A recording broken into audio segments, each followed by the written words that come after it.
Rabbiin dhiiga ilmaan Oromoo lafa balleessin. Dhiiga barattoota keenyaa lafa balleessin. Haqa qotee bulaa keenya kana farraa buqqisee Rabbi lafa balleessin. Rabbiin tokkummaa keenya ka ijoolleen barattoonni teenya ka ittiin dhaadan gootonni teenya baharraa dhihatti kaabarraa kibbatti tokkummaa Oromummaa addunyaa dhageessifte kana Rabbiin haqa kanallee lafa nurraa balleessin. Qabsoon barattoota teenyaan kaate tun Rabbiin galmaan nu haa ga'u. Hamtuu hedduu keenya keessa haa balleessu. Hamaa hedduu keenya keessa haa balleessu. Rabbi tokko nu haa godhu. Rabbi haqa keenya ka waggaa 130 dhabne nu haa galchu. Rabbiin jaarmaa keenya tokko haa godhu. Rabbiin jaarmaa keenya tokko haa godhu. Rabbiin koo hawaasa keenya tokko haa godhu. Barataa keenya tokko haa godhu. Dubartoota keenya tokko haa godhu. Shamarran keenya tokko haa godhu. Hamtuu jiddu keenya keessa nu jala haa balleessu. Hamtuu nu jala haa qabu. Hamaa nu jala haa qabu. Warra kaleessa luka qullaa dhufee hinjiraan gannaqate.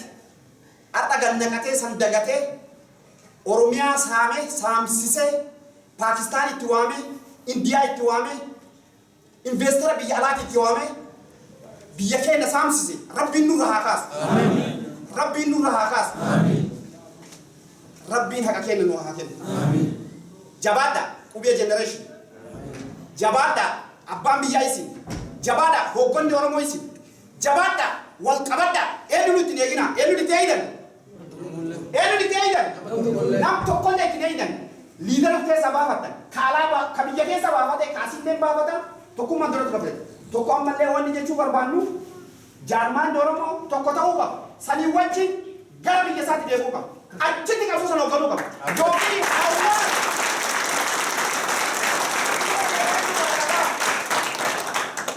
jaarmaa Oromoo hooggana kanamtichi jedhe yoo inni Afrikaa deemee ollaa yookiin biyya isa keessa seeneetiin barattoota ilmaan lafaa dhufsa wajjin yoo inni hin duune hooggana Oromooti miti.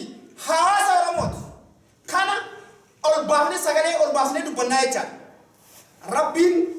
Rabbiin nama dhugaaf qabsaa'u Rabbiin haa godhu. Haa hooggana qabsoo isaatiif dhimmuu miti. Taayitaa isaatiif marcummaa isaatiif dhimmuu miti. Uummata Oromootiif kan dhimmu mirga uummata Oromootiif kan dhimmu Rabbiin nu haa baasu. Nama aangoo isaa marcummaa isaa san sirreeffachuuf laalu miti. Dhiiga uummata Oromoo mucaan kiyya akkamitti du'a mucaan kaleessaan qubee barsiisa akkamitti du'a akkamitti dharaan dubbatee addunyatti kan nu hiyyu. Rabbiin nu haa baasu. Rabbiin nama akka Jawaar Muhammad dhibbaan nu haa gadi haa baasu. Jawaar Muhammad Rabbiin urmanii nu haa kaa'u. Ilma kana Rabbiin urmii nu haa kaa'u. Rabbiin urmii nu haa kaa'u. Maaliif kana jedhe ilmaan Oromoo hundinuu qabsaanii jiran. Ganna 40 ol qabsaanii jiran garuu haasawa inni haasawuu fi tattaaffii nu godhu qilleensa Oromiyaa bilisoomsine jedhe. Dhugaa isaatti qilleensa Oromiyaa bilisoomsine kaleessa uummata Oromoo cinatti 91 irraa kaasanii lafatti hanqaa turan. Namni tokkichi nagarree jechaadha addunyatti argisiisa addunyaa wal geettee irraa mareechuuf deemti jechaadha. Kanaafii eebbisa Rabbiin urmii nu haa kaa'u. Isallee akka uummanni Oromoo isa jaalate kan inni illee uummata Oromoo jaalate uummata Oromoo kan wal duuka hiriirsisuu fi hawaasa jaarmaa akkuma miidiyaa neetwoorkii kanaaf kaampeen godhee miidiyaa kana gadhaabetti jaarmaata Oromoo kaampeen godhee warra tokko godhee maqaa ammallee lammata rikoordii lammata raba cabsiisu Rabbi isa haa taasisu. Rabbiin nagaa nu haa kennu. Hamtuu nurra haa qabu. Hama nurra haa qabu. Tokkummaan keenya hiccima. Dargaggoon yeroo hundaa qabsoo isaanii duubatti hin deemu. Barattoonni qabsoo barattoonni ijoollee